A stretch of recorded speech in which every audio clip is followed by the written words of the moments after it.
তোমার আম্মু কই? তোমার মা পাগল হয়ে গেছে, ঘরে আছে। তোমার ভাই বোন কয়জন?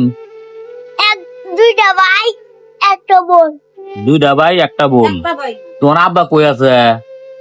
আমার জেলখানায়। তোমার আব্বা জেলখানাত আছে। ও, তোমার এখন দেখে গেলা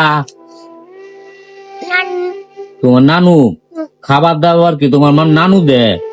হ্যাঁ, তোমার আব্বা জেলখানাত আছে আর তোমার মা কি পাগল? হ্যাঁ, তোমার নানু কি ভালো মতন খাবার টাবার দে? হ্যাঁ হ্যাঁ, তুমি কি খাইবা?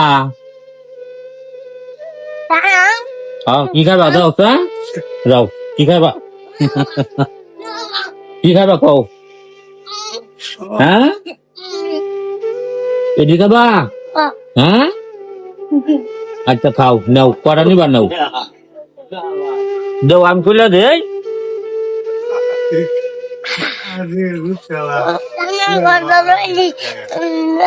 আচ্ছা নাও, যাও। এই ছেলেটির দুই ভাই বোন না? দুই ভাই বোন। ছেলেটির মা পাগল, ঘরে আছে, বুঝছেন? এরপরে ছেলেটির বাবা আছে জেলখানায়, 7 বছর যাবত জেলখানায় আছে। ছেলেটি একবার অসহায়। দেখেন, সুন্দর একটি হাসি ছেলেটির।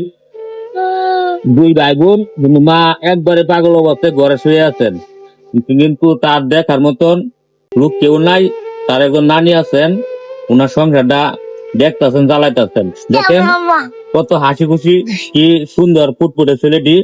কিন্তু ছেলেটি দেখার মতো কেউ নাই। তার মা অনেক অসুস্থ, মানে পাগল হয়ে গেছে। দেখেন, তার মা সন্তান কি জিনিস কিন্তু চেনে না। দেখেন এত সুন্দর ফুটফুটে ছেলেটি, 2 জন ছেলে মেয়ে। তার ছোট একজন মেয়েটা 10 বছর বয়স, ছেলেটা। তোমার মা পাগল না? পাগল। যাই হোক, সবাই ভিডিওটি শেয়ার করে দিবেন যাতে এই অসহায় মানুষের পাশে দাঁড়াতে পারি। দেখেন, বিস্কুট পেয়ে অনেক খুশি। হ্যাঁ, হাসি দাও একটা।